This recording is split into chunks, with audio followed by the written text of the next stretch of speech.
Fala, povo, beleza? Dr. Luciano Lourenço, mais uma vez aqui pra gente. Hoje vamos falar sobre disfunção erétil e ciclismo, que é um assunto que já tem um tempo que a gente está prometendo falar aqui e tava faltando firmeza.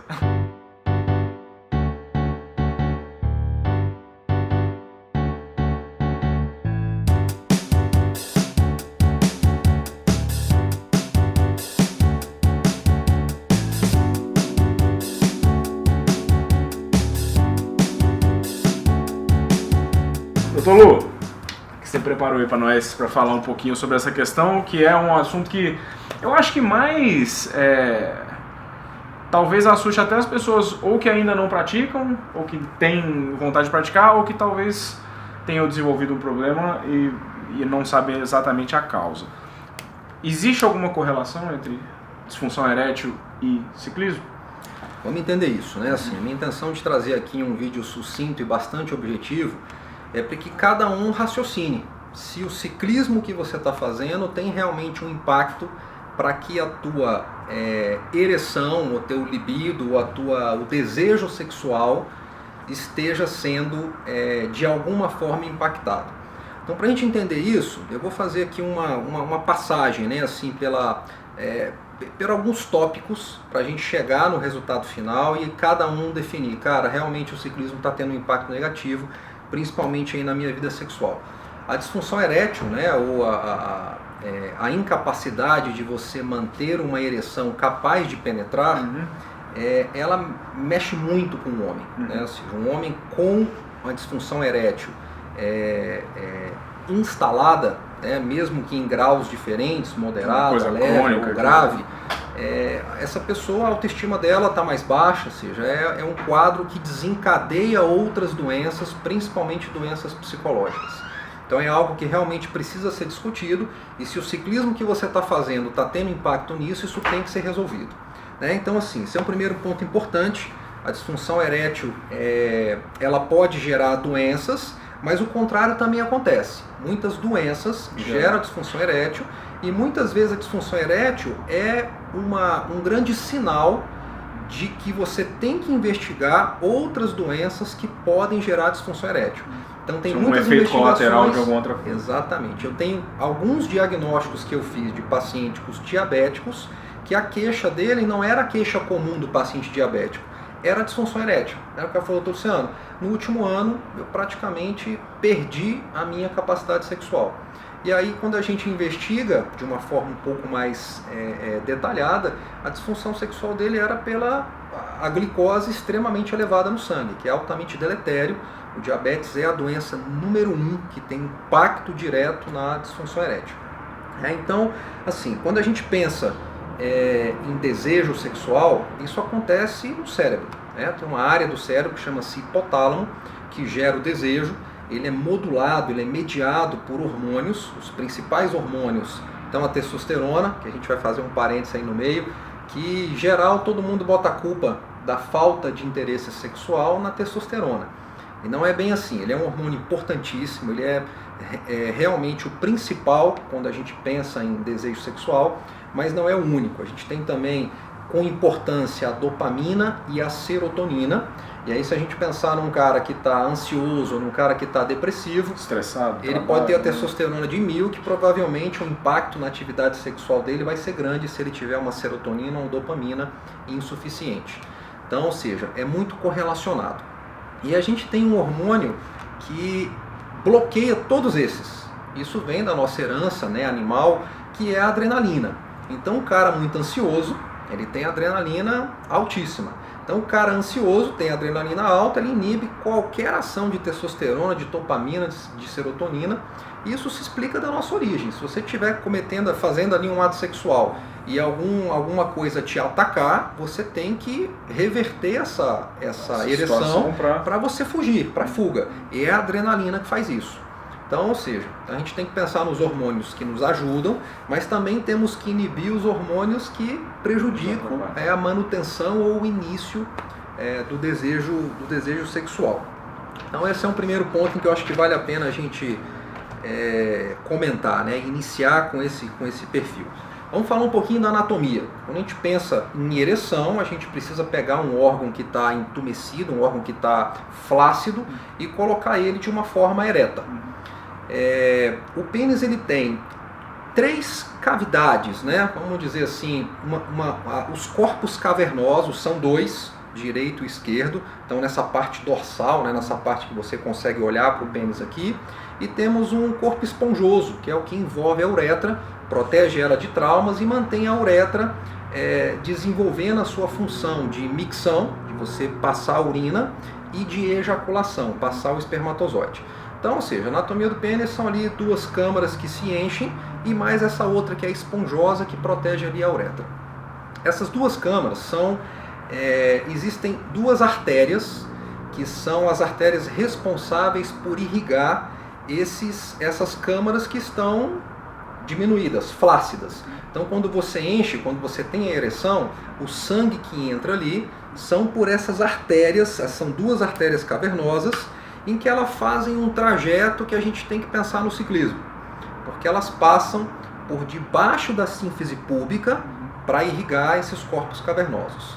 Então, ou seja, se de alguma forma a posição que você está no ciclismo ou o nível de falta de organização ali do bike fit estiver prejudicando isso, você pode onde o uísque encosta, comprimir essas artérias e fazer com que gere alguma lesão ou algum tipo de dificuldade para que esse sangue corra nessas artérias. São 2 artérias, né? Então, ou seja, normalmente quando você tem uma bloqueada, a outra consegue compensar, elas são interligadas, mas o ideal é que essas artérias estejam pérvias, fluidas, para encherem essas o tempo todo, independente de às vezes se o cara tem uma obstrução enquanto ele está pedalando, às vezes ele sente uma dormência, etc. Mas depois ou isso pode gerar uma lesão que vai gerar o problema para frente. Por exemplo, o diabetes é a doença que mais tem relação com a disfunção porque ela machuca os vasos. Ela faz com que essas artérias fiquem enrijecidas e com dificuldade de aumentar o fluxo sanguíneo. Então, se isso acontece mecanicamente, pelo trauma que você está ali dentro do ciclismo, isso pode gerar uma disfunção. Mas o quadro mais importante, que ao meu ver tem uma relação muito maior com a gente, que está ali horas em cima do ciclismo, é a parte nervosa, né? Os plexos nervosos. A gente tem os plexos motores e os plexos sensitivos. Esses 2 plexos se originam no sacro. São as últimas vértebras que são fundidas ali da coluna, aquele triângulo. Não é no saco, tá? É no sacro. No sacro, na parte de trás, né? Então tem ali uns foramezinhos, uns buraquinhos em que o nervo, que vem lá do cérebro, passa por dentro da coluna, sai desse nervozinho, se exterioriza e faz um caminho muito... que tem muita influência do trauma em que o ciclismo faz. Ele sai ali dessa região do sacro, que é uma região da coluna, e aí a gente já começa a pensar, se você tiver uma inflamação importante dos músculos ao redor do sacro, aquelas lombalgias, né, por algum outro motivo, ou pelo próprio tempo que você passa em cima da bicicleta, um músculo inflamado pode comprimir esse nervo. E aí esses plexos, o motor, que é o que gera a ereção, e o sensitivo, que estimula a ereção, você já pode ter um bloqueio aqui. Então, às vezes, você tem uma posição, uma musculatura lombar muito inflamada, já é o suficiente para gerar alguma repercussão. E quando a gente pega a anatomia e vê o trajeto desse nervo, chama mais atenção ainda quando a gente fala em ciclismo, porque ele sai dali de trás, ele inerva inicialmente a bexiga, então, ou seja, muita gente pedala horas com vontade de fazer xixi. Então, se a bexiga está ali, né, cheia, você não consegue parar, não quer despregar do pelotão e não consegue esvaziar a bexiga, essa bexiga cheia há muito tempo pode gerar traumas ali em que o trajeto desse nervo fica prejudicado, de certa forma dessensibilizado ou hipersensibilizado. E quando a gente continua, que é o mesmo nervo que chega lá no pênis, é esse que primeiro passa pela bexiga, ele passa pela próstata. E, ou seja, a próstata já tem sim influência direta, né, do impacto, né, do peso em que a gente exerce sobre o selim. Então a próstata é um órgão para quem pratica o ciclismo, né, com muitas horas, né, esses atletas amadores que têm um volume alto de treino e até os profissionais precisam ter uma investigação de próstata muito bem feita. Estamos no finalzinho do Novembro Azul aí, né? Mais uma forma de motivar o pessoal, né, a procurar a investigação. E aí ele passa pela próstata, se você tiver algum grau de inflamação dessa próstata, ou por alguma infecção bacteriana, ou pelo trauma que o ciclismo faz, ou até por uma herança genética, que você tem uma prostatite com mais facilidade, você também pode gerar alguma interferência nesses plexos. E depois da próstata, a continuação desse nervo é que faz a inervação. Tanto a motora quanto a sensitiva fazem todo esse trajeto. A motora passa pela parte um pouco mais alta, ela tem uma ação mais direta nos corpos cavernosos, que fica na parte de cima do pênis, mas a sensitiva se insere na parte inferior. E aí aqui a gente já começa a ter uma explicação anatômica do porquê é tão comum a gente ter um pouquinho de parestesia, de dormência, né, dependendo aí da posição, ou do grau de erro, ou seria inapropriado, né? Em geral a gente vê isso com quem não se ajustou ainda em cima da bicicleta. Essa dormência do órgão erétil, né, do pênis principalmente, ela tem uma explicação muito real, porque você pressiona o percurso que o nervo sensitivo passa. Então, ou seja, então a dormência tem mais a ver com a pressão do nervo do que com as artérias? Sem sombra de dúvida. É a compressão do nervo que gera aquela parestesia, aquela falta de sensibilidade, né? Eu já tive no início, né? Me chamava muita atenção, né? De você perder mesmo a sensibilidade assim num grau alto, assim, 80%, falar, caramba, que estranho, né? E deu cheguei a abandonar alguns pedais no início, né? Quando eu não tinha ainda me ajustado. Por conta dessa parestesia, né, o nome correto, dessa dormência que eu tinha no pênis, principalmente na glande, né, na parte mais distal do pênis. Então essa anatomia também é legal a gente falar, né, sobre essas inflamações. E vamos aqui para alguns números. Quando a gente fala de disfunção erétil, parece que a gente está falando de uma coisa que não pertence a gente, né? Vou dar aqui alguns dados para a gente ver que ela é muito mais comum do que a gente imagina. A disfunção erétil, em estudos sérios, né, principalmente Estados Unidos, Inglaterra e França, de componente grave a moderado, ela pode chegar a 40% dos homens em idade reprodutiva. Grave a moderada. Grave a moderada. Se a gente incluir a leve, disfunções leves, você pensar, puxa vida, eu não estou conseguindo manter a ereção até o final, o meu desejo diminuiu, né, a procura da parceira diminuiu, isso é uma disfunção leve, pode passar de 50%. No Brasil, nós temos um estudo que mostra que 47% dos brasileiros, em algum momento dessa vida reprodutiva, teve algum grau de disfunção erétil. Então, ou seja, são números violentos, né? Estamos falando aí de 47, 52, ou seja, é metade ou um pouquinho mais da metade. E é uma queixa que a gente percebe muito, né? Ou seja, está tendo 500 pacientes no pronto-socorro e 100 pacientes no consultório por mês. É um volume alto, e quando você consegue abordar esse tema, é mais ou menos isso. Metade dos pacientes tem queixa de algum grau de disfunção erétil. Então, ou seja, esses são números que eu queria passar aí para que a gente saiba que é muito mais comum do que a gente imagina. Muitos de nós, em algum momento, vai passar por isso ou já passou por isso. E lembrar que a grande maioria dessas disfunções tem um cunho muito mais psicológico do que mecânico, do que anatômico, físico, alguma doença. A psicológica ela é muito maior, e aí volta lá para a adrenalina, né? Com a adrenalina mais elevada, faz com que isso aconteça de uma forma, né, bem drástica.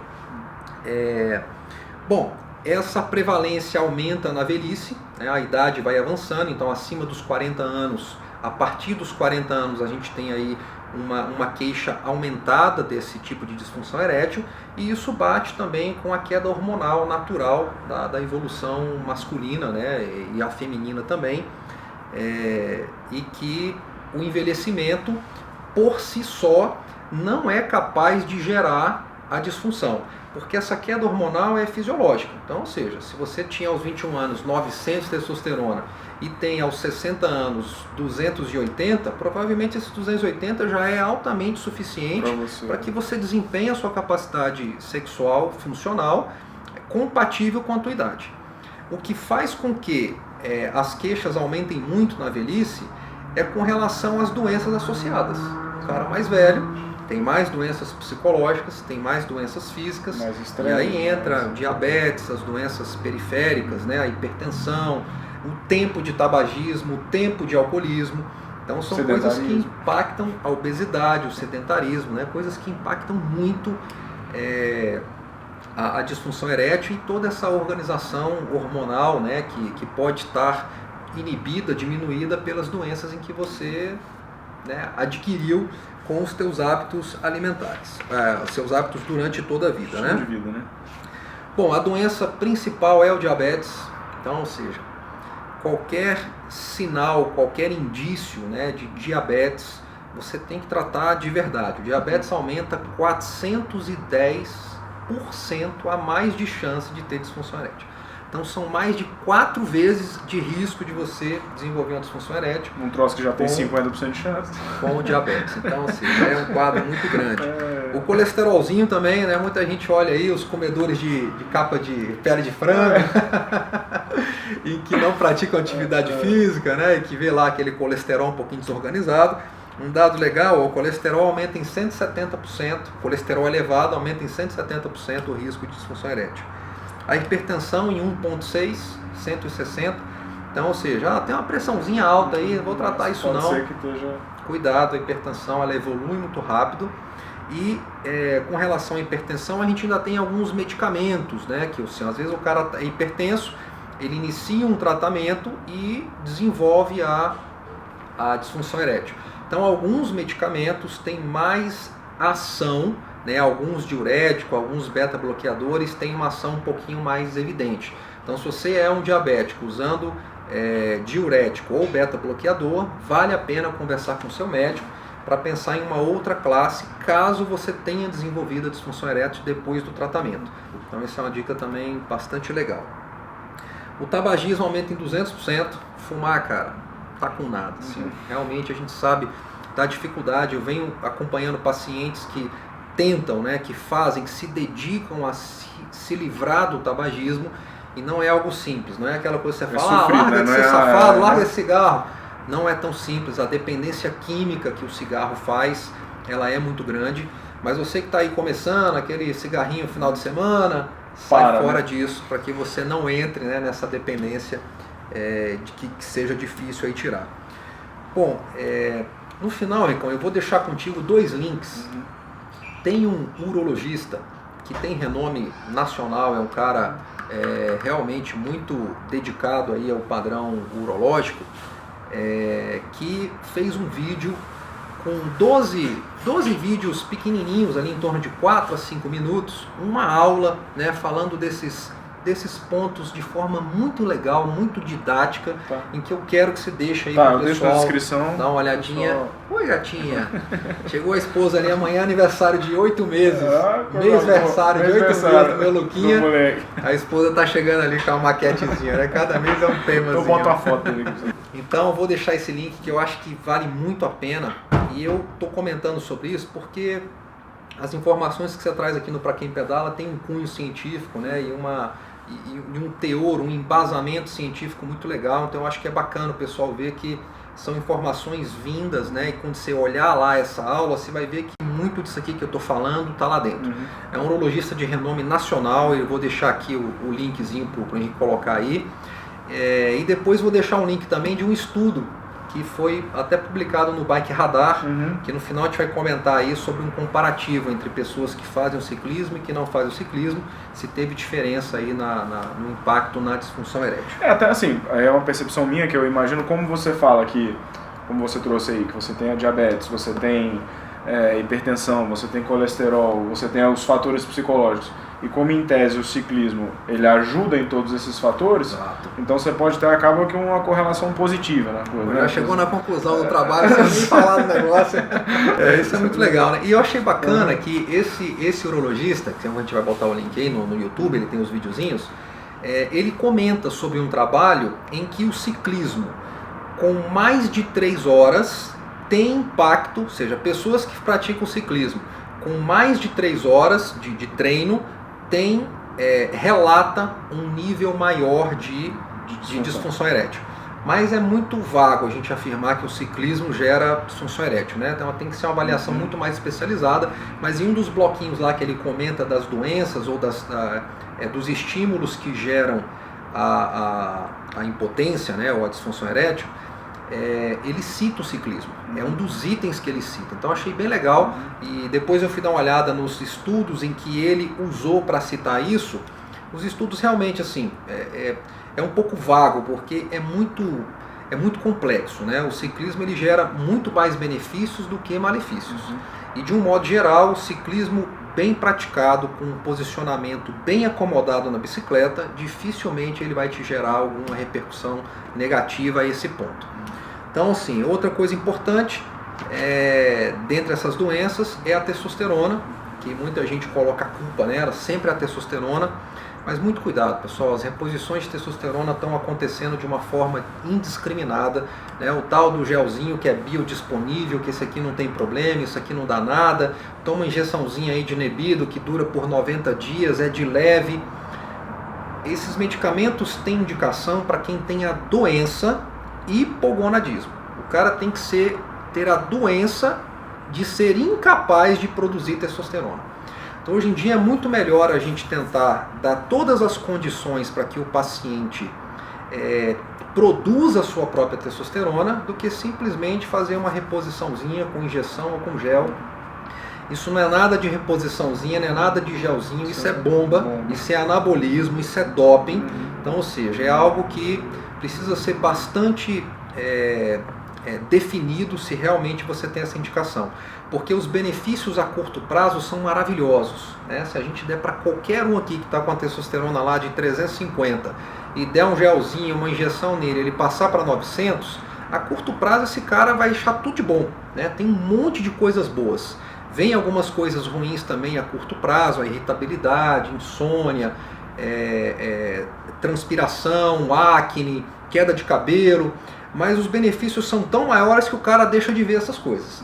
Mas a médio e a longo prazo é um desastre, né? Ou seja, o estrago metabólico e nas células produtoras de hormônio que você tem quando você faz uma reposição, e principalmente se ela não tiver acompanhamento nenhum, né? Que o colega recomendou ou usou a testosterona, sobrou que um o pouquinho. cara ou sobrou um pouquinho, isso é um desastre, pessoal, não façam isso. Testosterona é um hormônio poderoso e que, se ele usado de uma forma underground, né, debaixo da mesa, né, sem um acompanhamento e com realmente o diagnóstico de hipogonadismo, ele a longo prazo é um desastre, né? Hoje no meu consultório eu tenho, a grande maioria dos meus pacientes são esses pacientes que já usaram de tudo e chegaram à conclusão que não vale a pena, e agora querem seguir uma linha um pouquinho mais limpa, né? E é difícil, né? Você vê esses pacientes chegarem no mundo das trevas, né? Quando a gente abandona e tira essa testosterona para ver se ele tem a capacidade de produzir e reorganiza a vida dele, muitos conseguem, mas outros acabam voltando, né, para a testosterona porque não conseguem ficar sem, né? Porque e é longo, né? É longo, né? Assim, quando a gente fala, quando o cara sai da testosterona e vai, ele fica muito tempo ruim, né? Esse retorno, né, esse desbloqueio do eixo, às vezes volta rápido, às vezes demora muito, mas a média ali de uns 2, 3 meses que o cara fica sonolento, ele senta e não funciona, né? Então, muito cuidado, né? Assim, o uso de testosteronas precisa ser com uma indicação muito apropriada e tem que ser feito com seriedade. Não entrem nessa de gelzinho bioidêntico, injeçãozinho que dura 90 dias, não dá nada, que é tudo beleza. Isso não é verdade. Então acho que legal aí esse adendo aí da testosterona, que costuma ser o grande vilão, todo mundo associa a disfunção. E tem essa questão de que os esportes de endurance tendem a baixar um pouquinho a testosterona também, né? As dosagens de testosterona via sanguíneo, né, em praticantes assíduos de atividade física de longa duração, elas têm muito pouca relevância, porque você tem uma testosterona um pouco mais baixa ali, não é porque você não consegue dizer que é porque você está produzindo pouco. Você está gastando porque muito. Esse cara consome muito. Então, às vezes, ele tem uma produção violenta de testosterona muito boa, mas quando você dosa, ela está um pouco mais baixa. E você simplesmente dizer, você está com a testosterona baixa, vamos repor. Isso é um pensamento muito raso, um pensamento que não vale a pena. E com relação à dosagem da testosterona em mulheres, pior ainda, é mais um desastre, né? Porque a testosterona tem uma dosagem muito legal em testosteronas masculinas, que são mais altas. Então, mulheres com testosterona um pouco mais baixo, né, isso vem sendo muito discutido pelas sociedades de um modo geral, principalmente em endocrinologia. A dosagem de testosterona em mulher, ela é muito pouco relevante. Então, eu vejo muitas mulheres que vem lá a testosterona na faixa média inferior e fala: ih, minha testosterona está baixa, é por isso que minha vida está desorganizada, eu não tenho apetite sexual. E quando você vai ver, ela está extremamente depressiva, estressada, ansiosa, 1 ano sem dormir direito. E aí o quadro, ou seja, não é porque o laboratório está ali, você não tem que tratar esse laboratório, você tem que tratar o paciente. E você vê mulheres com testosterona indetectável subindo nas paredes, falando: Luciano, meu apetite sexual é acima da média. Quando eu converso com minhas amigas, eu me assusto. E você dosa a testosterona dela, ela está lá beliscando a testosterona abaixo. Então a dosagem de testosterona é algo que precisa ser visto de uma forma bastante inteligente. Não veja lá o número que está a média abaixo, vou repor. Isso não é assim, precisa de uma análise bastante detalhada sobre todo o histórico, para que a gente faça essa recomendação de uma forma bem feita, né? Então vamos falar um pouquinho do diagnóstico. Como é que faz o diagnóstico? O cara chega lá e fala: Luciano, não consigo mais executar as minhas atividades sexuais como eu executava antes. Primeira coisa, cara, uma anamnese importante. Você tem que conversar com o cara. E desde o seu desenvolvimento, né? Às vezes é um cara que está com 4 filhos, não dorme há 6, 7, 8 anos. É um cara que está com uma carga laboral muito grande, é um cara que se alimenta muito mal, é um cara que está desenvolvendo um diabetes e ainda não sabe. Então essa conversa é uma conversa longa, uma conversa detalhada, que você tem que começar se o parto dele foi normal ou se o parto dele foi cesariano. Né? Começa aí uma anamnese bem feita para que você entenda o porquê que ele está com essa disfunção agora. O exame físico precisa ser verdadeiro, você tem que examinar o cara, pegar o cara de cima a baixo para ver se você não... alguns sinais físicos em que você detecta, né, num exame bem feito. A avaliação psicológica, principalmente hoje, né, a doença do século, aí, a depressão, a ansiedade, elas têm um impacto muito grande. Né? E se você tratar só o efeito, só o remédio final que tira ali os sintomas, provavelmente esse cara vai ficar dependente de remédio o resto da vida e nunca vai conseguir reverter as causas disso. Então, ou seja, essa avaliação médica precisa ser bastante verdadeira.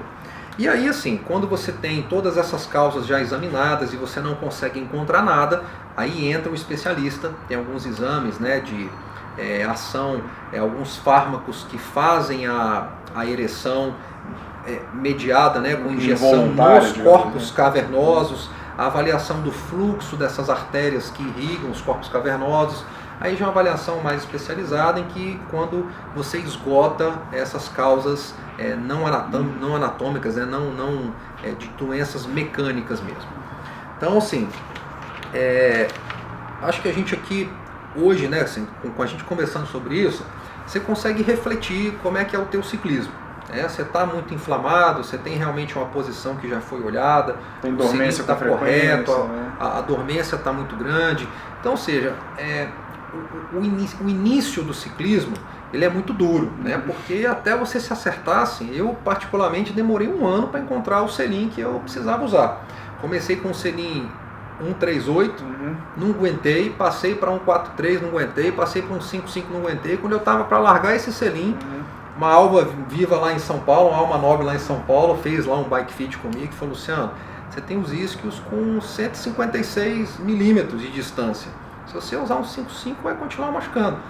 Comprei um sininho 68 e descobri que o ciclismo você podia fazer ele sem sentir dor. Né? Então isso é muito pessoal, né? Encontrar, assim, correr atrás e hoje eu tenho um respeito muito grande aos profissionais que trabalham com bike fitter, né?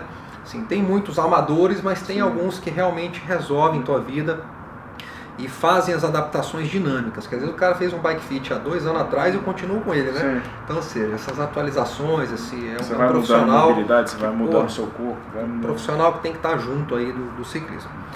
E aí vamos falar desse estudo, que está lá no Bike Radar. Eu vou te botar o link aí também para o pessoal que quiser ler ele lá na íntegra. É um estudo assim, tem uma seriedade, obviamente, é um estudo científico, ele tem um N muito grande, ele avaliou 4.000 homens e quase 3.000 mulheres.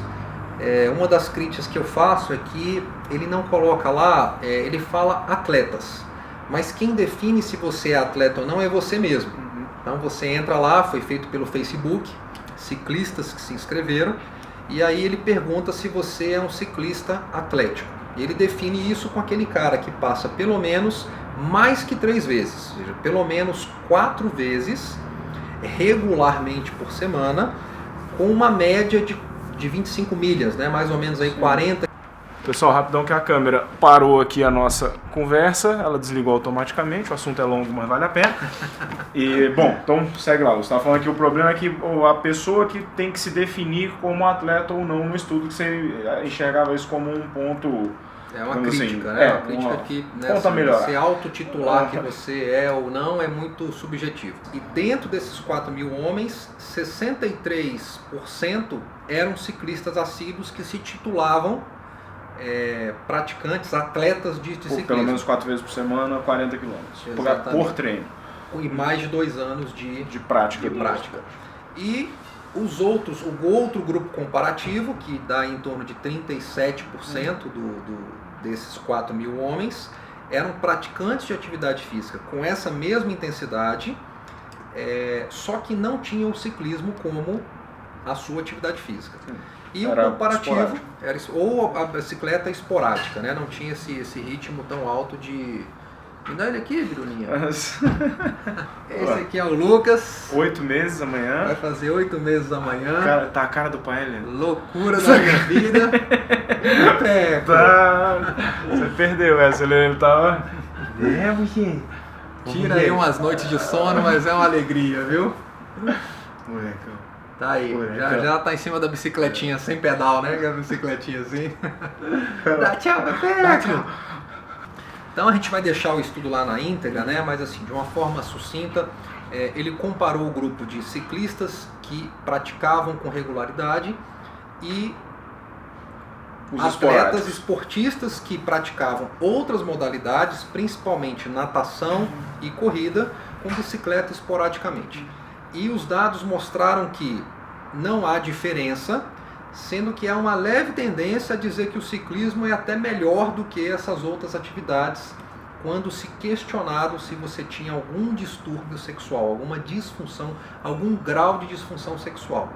Então é um estudo que mostra aí que se você praticar o ciclismo de uma forma bem orientada, né, ou seja, e ter os benefícios que uma prática de atividade física como o ciclismo, com baixo impacto, com contato com a natureza, com um relacionamento de grupos muito grande, né? Assim, a parte social do ciclismo é muito legal. Então, o ciclismo tende a dar mais benefícios do que a própria natação, a corrida e o ciclismo praticado de forma mais irregular, né? Então, é um trabalho bastante legal, está lá no Bike Radar, e que sintetiza aí para dizer que o ciclismo é um esporte maravilhoso, em que depende de uma organização. Você tem que estar bem, você tem que estar se sentindo bem ali da bicicleta e respeitar os sinais. Se você está tendo a mão anestesiada, está tendo o pênis anestesiado, o períneo anestesiado, a lombar com muita dor, esse é um momento de você buscar a correção, né, dessas irregularidades, para tentar corrigir isso e não fazer com que o ciclismo se torne algo que possa gerar uma disfunção ou piorar o problema, gerar até a disfunção erétil. Então é mais ou menos isso. Acho que bike fit é extremamente importante, a gente já estava falando sobre isso, o Lu, acho que ele comentou na parte que cortou aqui que ele demorou mais de um ano para achar o selim certo. Então faça o bike fit, eu fiz até uma entrevista com o Eric Yazzi, que é o bike fitter lá da Trek, e ele falando que é interessante você fazer até 2 bike fits por ano. Aí o pessoal fala, nossa, que absurdo, é muito caro. A gente entende, mas não que você seja obrigado a fazer isso. Se você não concorda, não tem ninguém mandando você fazer, não. É só que o ideal, até pelas mudanças que você vai ter no fisiológico, questão de alongamento, força, você muda a sua postura, você vai envelhecendo, etc. Então é interessante que você faça isso. Então acho que, já que o ciclismo, até como o Lu está falando, controla todas essas questões de peso, cabeça, colesterol, etc. Ou seja, ele gera vantagens. Se existe uma possibilidade de desvantagem, tente eliminá-la. Exatamente. Né? É isso. Acho que esse é o recado, sintetiza aí tudo que a gente está falando. Tenta eliminar essa parte, que aí o resto tá essa é uma queixa uma preocupação muito grande, né? Assim, os ciclistas se preocupam com isso, porque o cara tem um contato direto ali com o selim numa área muito próxima, né, da genitália, a própria genitália, os bléteres de um modo geral, esquentam muito, né? Então a temperatura do testículo ali. Então existem possibilidades do ciclismo gerar alguma doença ou a própria disfunção erétil, mas ela pode ser corrigida, né? É algo que, se você estiver atento a esses sinais e muito bem amparado dos profissionais que envolvem o ciclismo, a probabilidade disso acontecer fica muito, muito reduzida. Aí, Lu, obrigado mais uma vez. Galera, o Instagram do Lu tá aqui embaixo também. Quem for aqui de Brasília quiser marcar uma consulta lá com ele, Estamos à disposição aí, pessoal. Direct. Valeu!